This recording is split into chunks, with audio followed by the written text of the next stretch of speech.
Hello दोस्तों, आप सभी का एक बार फिर से स्वागत है स्टडी 91 के यूट्यूब चैनल पर। मैं आज आपके लिए नंबर सिस्टम का पार्ट 2 वाली क्लास लेके आया हूं। इससे पहले वाली जो मेरी क्लास थी वो पार्ट 1 थी, जिसमें हमने पढ़ा था कि परिमेय अपरिमेय क्या होता है, रियल क्या होता है, इमेजिनरी क्या होता है, कॉम्प्लेक्स क्या होता है, या फिर फ्रैक्शन क्या होता है, भिन्न क्या होता है, पूर्णांक क्या होता है, फंडामेंटल डिराइव नंबर, बहुत सारे नंबर्स के बारे में वहां पे हमने कवर किया था।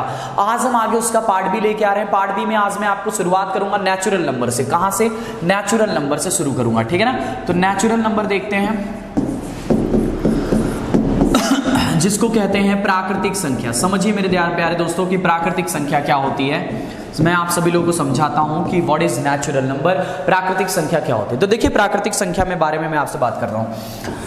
काउंटिंग नंबर्स, जिनको हम गिनती की संख्याएं कहते हैं ना, उन्हीं को कहा जाता है नेचुरल नंबर। गिनती की संख्याओं को, कौन सी संख्याओं को? गिनती की संख्याओं को, काउंटिंग नंबर्स को नेचुरल नंबर कहा जाता है। जैसे 1, 2, 3, 4, 5 ऐसे जो गिनती के नंबर्स होते हैं अनंत तक, ऐसा नहीं 9, 10 ऐसे नहीं, अनंत तक जितने काउंटिंग नंबर जो गिनती की संख्या होती हैं उन्हीं को क्या कहा जाता है? काउंटिंग नंबर्स को ही हम नेचुरल नंबर कहते हैं। और काउंटिंग नंबर की शुरुआत 0 से नहीं होती। जैसे मान लीजिए 5 उंगली गिननी है तो आप क्या कहोगे? 0, 1, ऐसा नहीं ना। 0, 1, 2, 3, 4 खत्म, ऐसा नहीं। कहां से? 1 से।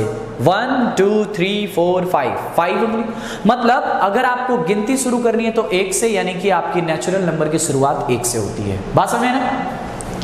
मोस्ट इंपॉर्टेंट एक और बात मैं आपको बता देता हूं भैया, इसी को कहा जाता है हिंदू अरेबिक नंबर। क्या कहा जाता है? हिंदू अरेबिक नंबर, यानी कि हिंदू अरबी संख्या। ये हमसे एग्जाम में पूछा गया था, सीटेट के 2011 के पेपर में पूछा था हिंदू अरबी संख्या। तभी से ये सवाल बहुत ज्यादा प्रचलित हुआ। हिंदू अरबी संख्या भी क्या होती है? नेचुरल नंबर ही होती है। हिंदू अरबी संख्या को भी नेचुरल नंबर ही कहा जाता है। इसका मतलब पता है, यानी कि जैसे हमारे एग्जाम में क्वेश्चन बना था प्रथम 50 हिंदू अरबी संख्याओं का औसत बताइए, तो जब तक आपको हिंदू अरबी संख्या ही ना पता हो तब तक औसत बताएंगे कैसे? औसत तो मैंने आपको पढ़ा दिया, वो तो आसान है, आप आसानी से निकाल लोगे। लेकिन अगर वो नेचुरल नंबर के फॉर्म में लिखा रहेगा तब आप आसानी से निकाल लोगे। एग्जाम में क्या बना था? हिंदू अरबी संख्या। तो अब आप समझ गए हिंदू अरबिक संख्या को क्या कहते हैं? नेचुरल नंबर ही कहा जाता है। बस एक नाम अलग है, बाकी कुछ नहीं होता है। बात समझ में ना। चलिए, यहां तक बातें क्लियर होगी, आगे बढ़ते हैं। अगला नंबर जो मैं आपको लेके आया हूं, होल नंबर, जिनको कहते हैं पूर्ण संख्या। पूर्ण संख्या मतलब कुछ नहीं भाई, जो 0 से शुरू हो। कहां से? 0 से। 0, 1, 2, 3, 4, 5, 6, 7 ऐसे जो अनंत तक हो, जो 0 से शुरू हो। मतलब सभी नेचुरल नंबर में अगर आप 0 ऐड कर देते हो तो पूर्ण संख्या बन जाती है, होल नंबर बन जाती है। ये बात भी आप समझ गए। इसके बाद जो अगला नंबर मैं आपके लिए लेके आया हूं वो है सम संख्या। क्या है? सम संख्या। सम संख्या का मतलब होता है इवन नंबर। इवन नंबर क्या होता है जरा समझिए। इवन नंबर का मतलब वे संख्याएं जो 2 से विभाज्य होती हैं, the numbers which are divisible by 2, उन्हें हम इवन नंबर कहते हैं। या फिर इकाई अंक पर 0, 2, 4, 6, 8 हो तो वो इवन नंबर है। जैसे 2, 4, 6, 8, 10 ये सारे के सारे कौन से नंबर हैं? इवन नंबर है। कौन से नंबर हैं? Even number. इनको हम क्या कहते हैं? सम संख्याएं कहा जाता है। इसके बाद आगे बढ़ते हैं, जैसे कि ऑड नंबर्स के बारे में, कि ऑड नंबर क्या होता है समझिए। ऑड नंबर्स क्या होता है? विषम संख्या। विषम संख्या का मतलब, विषम संख्या की शुरुआत 1 से होती है। कहां से? 1 से। 1, 3 जो 2 से ना कटे, 5, 7, 9, 11, 13, 17, 19 ये सारे 13, 15, 17 ये सब के सब 1, 5, 7, 9, 11 ये जो संख्या 2 से ना कटे उन्हें क्या कहते हैं? विषम संख्याएं कहते हैं। जो संख्या 2 से ना कटे उन्हें क्या कहते हैं? विषम संख्या। The numbers which are not divisible by 2 is called as odd number. इसके बाद परफेक्ट स्क्वायर नंबर क्या होता है? परफेक्ट स्क्वायर नंबर यानी कि पूर्ण वर्ग संख्या। समझिए ध्यान से, पूर्ण वर्ग संख्या क्या होती है? छोटे छोटे नंबर से इनके बारे में आपको बता देता हूं, पूर्ण वर्ग संख्या क्या होती है। समझिए, पूर्ण वर्ग संख्या की मैं आपसे बात करूं ना कि पूर्ण वर्ग संख्या क्या होती है, तो देखिए ध्यान से, पूर्ण वर्ग संख्या क्या होती है समझिए। वे संख्याएं, पूर्ण वर्ग संख्या के बारे में मैं आपसे बोलूं तो वे संख्याएं जो कंप्लीट स्क्वायर हो किसी के, मतलब जिनका स्क्वायर रूट निकालें तो एक कंप्लीट नंबर आए, उसे ही हम पूर्ण वर्ग संख्याएं कहते हैं। जैसे कि आप सारे स्क्वायर वाले नंबर लिख दो, एक का स्क्वायर है 2 का स्क्वायर 4, 3 का स्क्वायर 9, 4 का स्क्वायर 16, 5 का स्क्वायर 25, ऐसे 36, ऐसे 49, इस तरह की संख्याएं जो होती हैं उनको पूर्ण वर्ग संख्या कहा जाता है। बात समझ में? इन तरह की जो संख्याएं होती हैं उनको क्या कहते हैं? पूर्ण वर्ग संख्या की कैटेगरी में रखा जाता है। इसके बाद आपसे पूछा जाता है कि अगला देखता हूं, अगला क्या आपसे पूछा जाता है, ध्यान दीजिए। इसके बाद जो अगला नंबर होता है परफेक्ट क्यूब नंबर, यानी पूर्ण घन संख्या। अब पूर्ण घन संख्या क्या होती है, समझिए ध्यान से। पूर्ण घन संख्या क्या होती है? पूर्ण घन संख्या मतलब जिसका घनमूल एक पूर्ण हो, जिसका घनमूल पूर्ण हो। परफेक्ट क्यूब जैसे 1, 2 का क्यूब 8, 3 का क्यूब 27, 4 का क्यूब 64, 5 का क्यूब 125, 6 का क्यूब 216, इस तरह की जो संख्याएं होती हैं उनको पूर्ण घन संख्या कहा जाता है। क्या कहा जाता है? पूर्ण घन संख्या। तो इन तरह की संख्याओं को पूर्ण घन संख्या कहा जाता है। ये भी आप बहुत अच्छे समझ गए। ये सब नंबर्स बहुत इजी होते हैं, इसलिए मैं आपको बहुत अच्छे समझाया। अब आगे आते हैं जो हमारे लिए एक इंपॉर्टेंट नंबर है, समझिए ध्यान से। इंपॉर्टेंट नंबर क्या है? Prime number. प्राइम नंबर यानी कि अभाज्य संख्या। ध्यान दीजिए, बहुत ही इंपॉर्टेंट सा नंबर है अभाज्य संख्या। आप कहेंगे प्राइम नंबर का मतलब, देखिए ध्यान से, जो एक से कटे स्वयं से कटे वो प्राइम है, तो डेफिनेशन के हिसाब से एक भी प्राइम हो जाएगी, जबकि एग्जांपल में देखेंगे तो सबसे छोटी प्राइम 2 होती है। तो मैं आपको बताता हूं प्राइम नंबर क्या होता है। प्राइम नंबर का मतलब होता है, अभाज्य संख्या का मतलब होता है ऐसी संख्या जिसके केवल और केवल 2 गुणनखंड हो। ऐसी संख्या जिसके केवल और केवल 2 गुणनखंड हो, ना 2 से ज्यादा हो ना 2 से कम हो। The numbers which have only 2 factors, not more than 2 और नॉट लेस देन 2, उसे ही हम क्या बोलेंगे? Prime number. वे संख्याएं जिनके केवल और केवल 2 ही गुणनखंड होते हैं। और वो दोनों गुणनखंड होते कौन कौन से हैं? कौन कौन से वो दोनों गुणनखंड होते हैं? तो दोनों गुणनखंड एक होता है, दूसरा स्वयं वो संख्या होती है। जैसे एक नंबर लिखा हो 5, अब गुणनखंड क्या होता है? तो जो 5 को डिविजिबल करे वो गुणनखंड होता है, जो 5 को काट दे वो गुणनखंड होता है। 5 को कौन कौन काटेगा? तो आप बोलोगे एक काटेगा, एक 5 काटेगा, इसके केवल 2 ही गुणनखंड है, 1 और 5, यही है। एक है और एक स्वयं वो संख्या है, तो इसको बोलेंगे कि ये क्या है? प्राइम नंबर है। जैसे मान लो कहीं पे लिखा है 13 भी किससे डिविजिबल होगा? 1 से और स्वयं से, इसके 2 गुणनखंड है। जैसे मान लो कहीं पे लिखा है 27, तो आप बोलोगे 27 के तो बहुत सारे हो जाएंगे, 1 हो जाएगा, 3 हो जाएगा, 9 हो जाएगा, 27 हो जाएगा। इस तरह से आपने देखा कि 27 के 4 गुणनखंड हो गए। कितने हो गए? 4 गुणनखंड हो गए। इस लिहाजे जो 27 है वो हमारा प्राइम नंबर नहीं है। प्राइम नंबर का मतलब भैया 2 से ज्यादा गुणनखंड नहीं होने चाहिए। चलिए, तो अगर प्राइम नंबर को हम जरा समझें तो आप कहेंगे एक क्यों नहीं है सर? क्योंकि 1 का तो केवल एकमात्र गुणनखंड 1 ही है ना, दूसरा गुणनखंड तो है ही नहीं। एकमात्र गुणनखंड होने से वो नंबर प्राइम नहीं होता। कम से कम 2 गुणनखंड, ना 2 से कम हो ना 2 से ज्यादा हो, इसलिए 1 हमारा प्राइम नंबर नहीं है। अगर आप डेफिनेशन बताते कि वे संख्या जो 1 से कटे स्वयं से कटे वो प्राइम होती है, इसका मतलब तो आपका 1 भी प्राइम होना चाहिए, क्योंकि 1 से भी कट रहा है, स्वयं से भी कट रहा है। बात समझ आ रही? ये 1 से भी डिविजिबल है, स्वयं से भी डिविजिबल है, तो ऐसी संख्या आपको डेफिनेशन बतानी ही नहीं, आप ऐसा बोलो ना। अगर आप बोलोगे कि नंबर जो 1 से डिविजिबल हो, स्वयं से डिविजिबल हो, when number is divisible by 1 and itself, then it is called as prime number. If you say like this, इसका मतलब है कि भैया 1 भी हमारा प्राइम हो जाएगा। जबकि अगर आप बोलोगे कि वे संख्या जिनके केवल 2 गुणनखंड हो वो प्राइम होता है, तो आप कहोगे 1 का केवल एक ही गुणनखंड 1 होता है, इसलिए 1 हमारा प्राइम नंबर नहीं होता है। ये कॉन्सेप्ट लगा सकते हो आप 1 के लिए। तो अगर जरा आप प्राइम नंबर्स को पूरा डिटेल में समझें तो ध्यान दीजिए, अगर इसके एग्जाम्पल की बात करें तो सबसे छोटी जो प्राइम नंबर होती है, यानी प्राइम नंबर की जो शुरुआत होती है हमारी, वो कहां से होती है? 2 से। कहां से होती है? 2 से। प्राइम नंबर की शुरुआत कहां से होती है? 2 से। तो आप कहेंगे सबसे छोटी प्राइम 2 होती है, उसके बाद 3, फिर 5, फिर 7, 9 नहीं होती है। 9 कैसे होगी? 3 से कट जाएगी ना, जो 1 से कटे हो स्वयं से।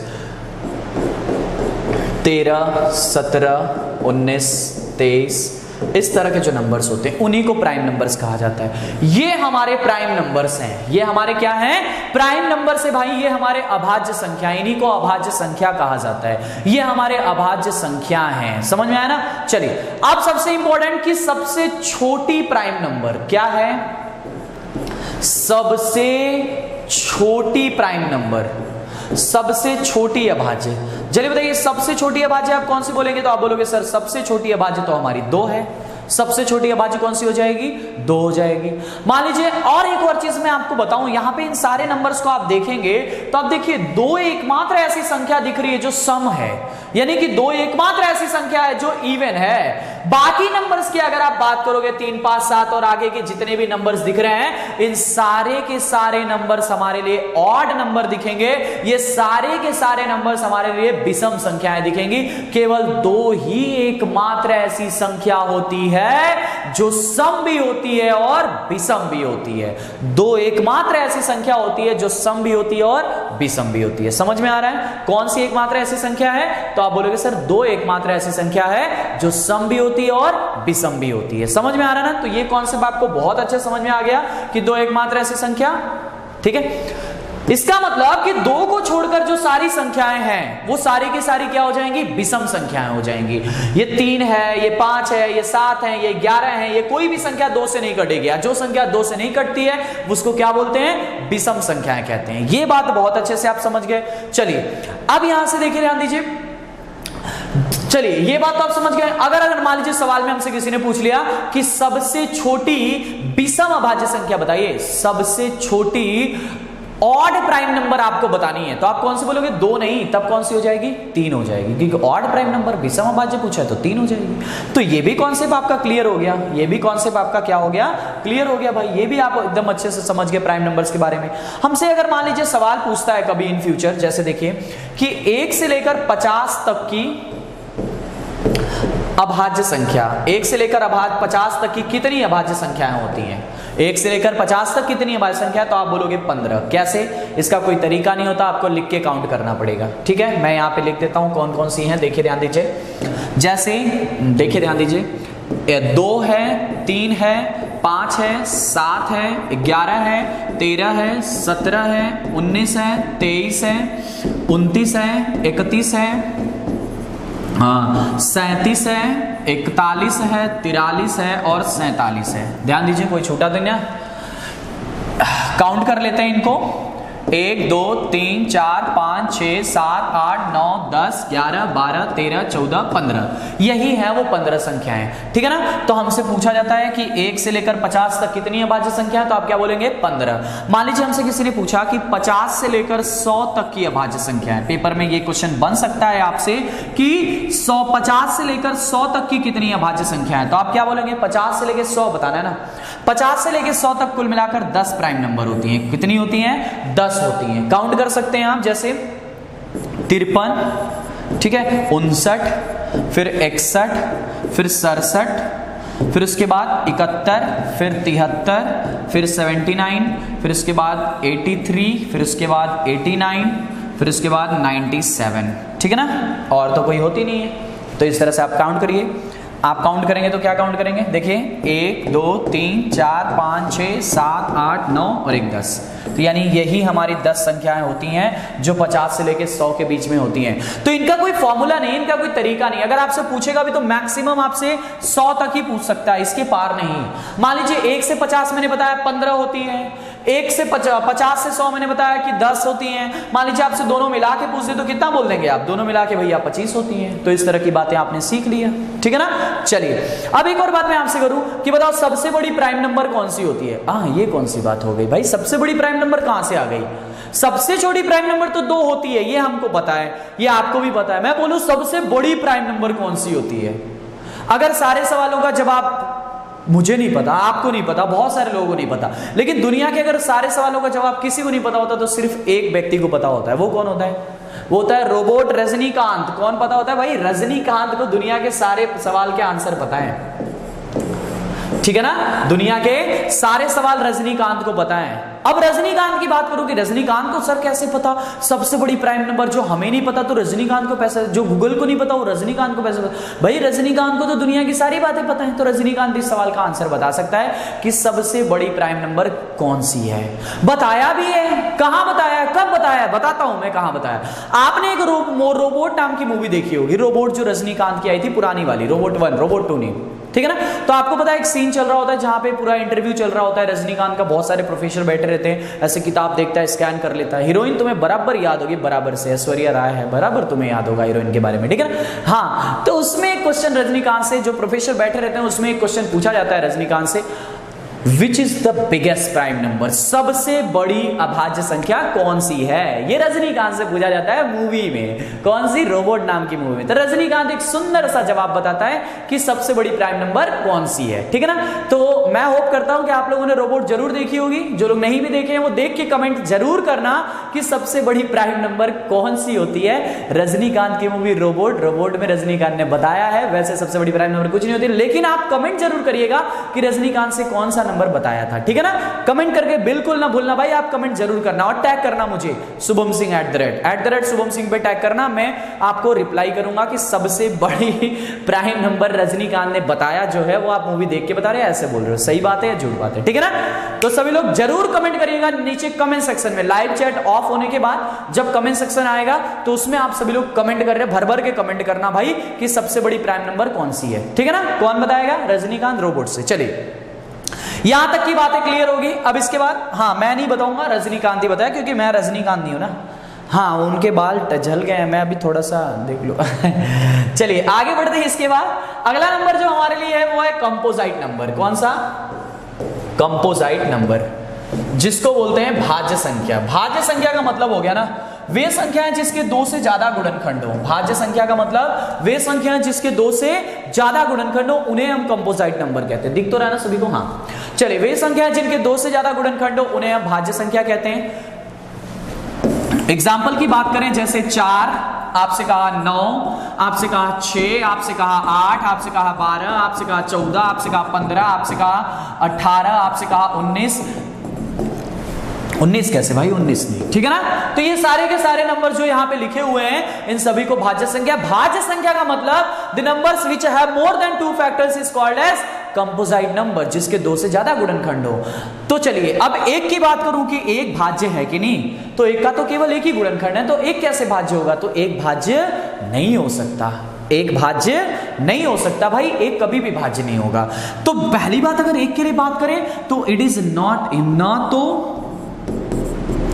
भाज्य और अभाज्य के बारे में भी बताया कि ये न ही अभाज्य भी होती है, मतलब न तो भाज्य न ही अभाज्य, मतलब एक ऐसी संख्या है जो न तो भाज्य न ही अभाज्य, भाज्य भी नहीं अभाज्य भी नहीं। बात समझ में ना, एक दोनों की कैटेगरी में नहीं आती है, क्योंकि अभाज्य का मतलब 2 फैक्टर, भाज्य का मतलब 2 से ज्यादा फैक्टर, इसका तो केवल एक ही फैक्टर है, तो ना भाज्य ना अभाज्य, दोनों बातें आप कह सकते हैं इस तरह से, ठीक है ना। तो ये बात एकदम क्लियर होगी। आगे की कॉन्सेप्ट में सीखते हैं, जरा आगे हमें क्या पढ़ना है, आगे कैसी बातें करनी है। चलिए, तो अगला जो नंबर हमारे लिए आने वाला है उस नंबर का नाम है कोप्राइम नंबर। कौन सा नंबर, कोप्राइम नंबर, ठीक है ना। चलिए, कोप्राइम नंबर के बारे में मैं आपको बताने वाला हूं कि कोप्राइम नंबर क्या होता है। देखिए ध्यान से, कोप्राइम नंबर्स क्या होते हैं, समझिए इसको, बहुत ही अच्छा सा कॉन्सेप्ट है। कोप्राइम नंबर क्या होता है, चलिए, जिसको कहते हैं सहअभाज्य संख्या।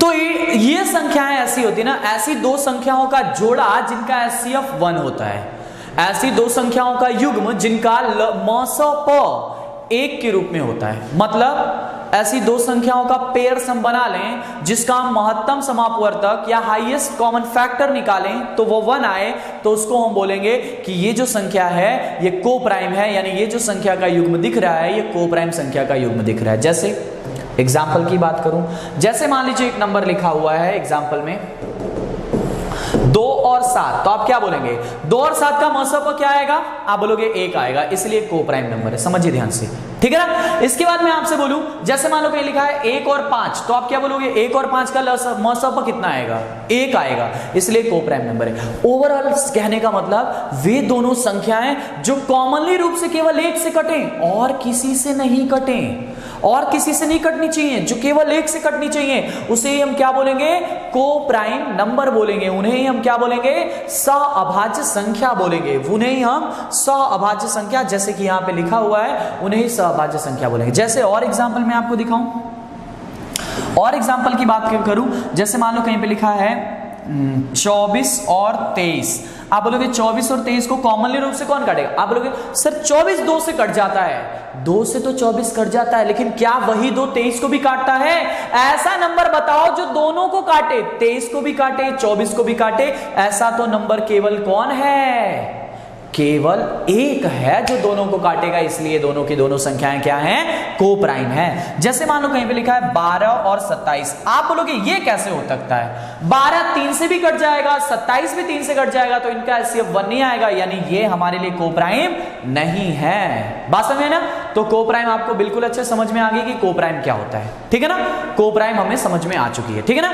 तो को प्राइम का मतलब जिसका HCF 1 हो। और एग्जाम्पल जैसे मान लो कहीं पे लिखा हो 101 और 103, तो इसे भी हम को प्राइम बोलेंगे, ठीक है ना? जैसे मान लो कहीं पे लिखा हो 12 और 77, तो ये भी कॉमनली रूप से केवल एक से घटेगा और किसी से नहीं घटेगा। जैसे मान लो कहीं पे लिखा हो 16 और 25, आप कहोगे 4 से घटेगा, लेकिन ये नहीं घटेगा 4 से। ये 5 से घटेगा, लेकिन ये नहीं घटेगा 5 से। जो दोनों को काटे वो नंबर कौन है? केवल एक है, इसीलिए को प्राइम है। बात समझ में ना? जैसे मान लो कहीं पे लिखा हो 49 और 33, आप कहोगे ये 3 से कटेगा, लेकिन ये नहीं कटेगा। ये 7 से कटेगा, लेकिन ये नहीं कटेगा, तो ये को प्राइम है। बात समझे? जैसे मान लीजिए कहीं पे लिखा हो 93 और 31, आप बोलोगे 31 से ये भी कटेगा, 31 से ये भी कटेगा, इसका मतलब ये को प्राइम है ही नहीं। ये कैसे हो सकती है को प्राइम? तो ये को प्राइम नहीं होगी। समझ में आ गया को प्राइम का कॉन्सेप्ट क्या होता है? को प्राइम पूरा अच्छे से आपको समझ में आ गया होगा। तो मैं होप करता हूं कि आपको पूरा नंबर सिस्टम का पोर्शन जितना मैंने पढ़ाया आपको बहुत अच्छे से समझ में आया होगा, इसमें कोई भी आपको दिक्कत नहीं होगा, ठीक है ना? चलिए, तो आप सभी को पूरा नंबर सिस्टम पार्ट ए और पार्ट बी में मैंने करके पढ़ाया 2 लेक्चर में। पूरे नंबर्स के बारे में मैंने बता दिया, कितने तरह के नंबर्स, इन्हीं पे क्वेश्चन बनते हैं, इन्हीं पे क्वेश्चन बनाए जाते हैं। सब तरह की बातें आपने यहां से सीख लिया है, हर तरह की बातें आपने यहां से सीख लिया है, ठीक है ना? चलिए, तो मैं होप करता हूं आप सभी को समझ में आया होगा, और अगर अच्छा लगा होगा, सारे नंबर्स के बारे में मजा आया होगा, तो लाइक जरूर करना और कमेंट करना बिल्कुल ना भूलना। और रजनीकांत वाली बात जो बोली थी उस पर भी कमेंट करना बिल्कुल ना भूलना। मिलते हैं अपनी अगली क्लास में, तब तक के लिए जय Hind, good night, love you all.